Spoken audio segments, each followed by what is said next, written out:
हरिओम.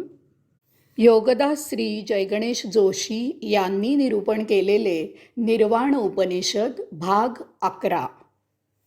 आविरा विर्म एघिम वेदस्यम आणिस्थः श्रुतं मे मा प्रहासीरनेनाधिनेन अहोरात्रात संदघाम्य.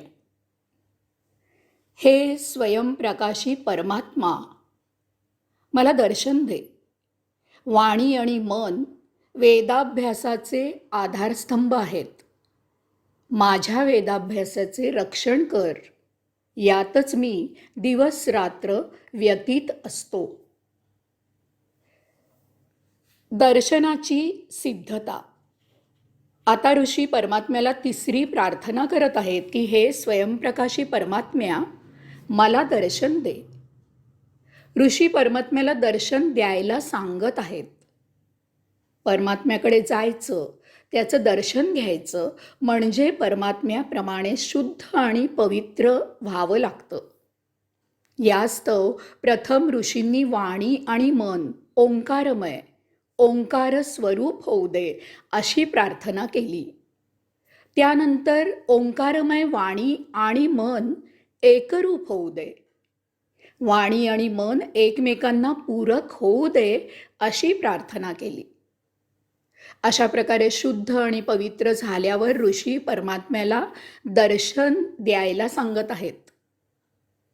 जेथे जायचं आहे त्यासाठी स्वतःची लायकी सिद्ध करावी लागते. त्यासाठी योग्य आणि आवश्यक ती तयारी करावी लागते.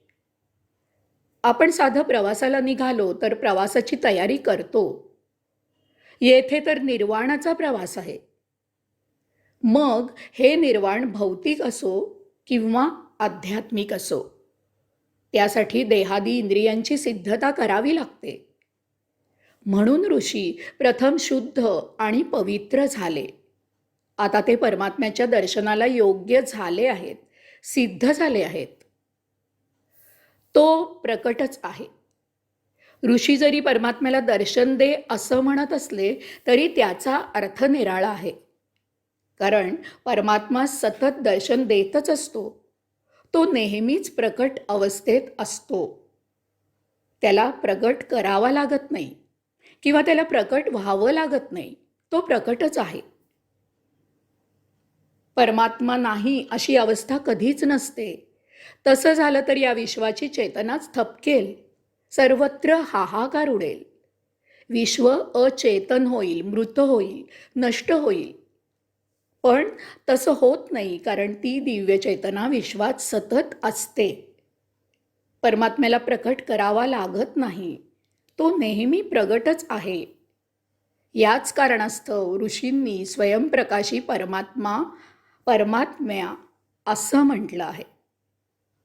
एखादी वस्तू प्रकाशात उजेडात नसली की आपण दिवा लावून ती शोधतो, पाहतो. आपल्याला त्या प्रकाशामुळे ती सापडते. येथे काळोखाचा प्रश्नच येत नाही. परमात्मा स्वयंप्रकाशी आहे. त्याच्या भोवती सतत त्याचं स्वतःचं दिव्य तेजोवलय असतं. त्यामुळे तो नेहमी उजेडातच असतो आणि त्यामुळे तो नेहमीच दृश्य असतो. महाविलक्षण विधान आहे. आपण तर परमात्मा अदृश्य आहे असं म्हणतो. हेच येथे जाणून घ्यायचं आहे. त्याला पाहावा लागतो.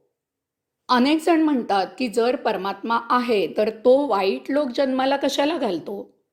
चोर, डाकू, लुटारू इत्यादी दुवर्तनी लोक जिवंत कशाला ठेवतो? तसेच एक वेळ आम्ही दुराचारी आहोत हे गृहीत धरूया, मान्य करूया. परंतु परमात्म्याला याचा विचार न करता प्रगट व्हायला काय हरकत आहे? त्याचे प्रगट होणे आमच्या आचरणावर अवलंबून का आहे? तो प्रगट झाला म्हणजे त्याच्या दर्शनाने आम्ही पवित्र होऊ, सुधारू, वगैरे वगैरे. भक्तिमार्गी म्हणतात की ते आपले संचित भोग आहेत. ते प्रारब्ध आहे. हे संचित भोग उपभोगून संपवावे. नवीन भोग संचित होऊ नयेत म्हणून सतत नामस्मरण करत प्रभुचरणी लीन होऊन असावं. त्याला आपली काळजी आहे. आपण आपले काय करावे, आपण आपले काम करावे, त्याच्यावर हवाला ठेवावा. तो पाहील, तो जसे ठेवेल तसे त्याच्या इच्छेने जगावं. ज्ञानमार्गी म्हणतात भक्तिमार्गी जरूर पाऊल ठेवावे, जप करावा, परंतु त्यामागील ज्ञान जाणावे आणि त्याप्रमाणे ब्रह्माचरण करावे. योगमार्गी म्हणतात आपण योग साधावा, भक्तियोग, ज्ञानयोग, कर्मयोगाने आचरणात आणावा. एका बाजूला परमात्मा प्रगट आहेच, आपण दुसऱ्या बाजूने त्याला सामोरे जाऊन त्याला ओळखावा, पाहावा, आत्मसात करावा, आत्ममिलन साध्य करावे. दुवर्तनी लोकांना सतत प्रगटावस्थेत असलेला परमात्मा दिसत नाही, कारण त्यांनी डोळ्यावर अज्ञानाची, भौतिक भोगापवर्गतेची झापडं बांधलेली आहेत. उजेडात डोळे बंद ठेवून जर कुणी म्हणेल की दिवा लावा, उजेड करा, मला पाहायचंय, तर तो डोळे बंद ठेवणाऱ्याचा दोष आहे. झोपलेल्याला जागा करता येतो, जागाच असणाऱ्याला जागं करता येत नाही. एकदा अफलातून नगरीमध्ये भर बाजारात लोकांनी एका खिसे कापूला पकडले. ते त्याला मारू लागले. इतक्यात त्या गर्दीतून वाट काढत एक जण तिथे आला आणि त्यांनी त्या खिसे कापूला चोप द्यायला सुरुवात केली. तो चोराला मारत आहे याचा लोकांना संतोष होत होता, परंतु त्यावेळी मार देताना तो जे काही बोलत होता ते मोठं आश्चर्य करण्यासारखं होतं. तो चोप देताना चोराला म्हणत होता, गुपचूपपणे एक साधा खिसा कापता येत नाही, पकडला जातोस, जमत नाही तर कशाला करतोस हे काम, इतर धंदे काय कमी आहेत करायला. सापडत नाही तोपर्यंतच साव चोर नसतो किंवा चोर साव असतो. कर चुकवला, बलात्कार केला, लाच घेतली, फसवलं, चोरी केली इत्यादी बातम्या मोठ्या चवीने वाचून त्याचे चरवीत चरवण करून गुऱ्हाळ घातले जाते. ज्याने त्याने स्वतःला कठोरपणे तपासून पाहावे. आपण कुठे बसलो आहोत ते एकदा तपासावे. बगळा नदी किनारी डोळे मिटून ध्यान लावतो, मांजर डोळे मिटून दूध पिते. हे कुणी पाहिले नाही, हे कुणी ओळखले नाही असे समजू नये. वेळी स्वतःला सावरावे. परमात्मा सतत सर्वत्र प्रगट आहे. त्याला पाहण्यासाठी निर्वाण बोध जाणून निर्वाण योग साध्य करावा. या योगाने आपले सांसारिक भौतिक आयुष्य सुजलाम सुफलाम करावे. त्या योगे आध्यात्मिक आयुष्य आपोआप आत्मसिद्ध होईल.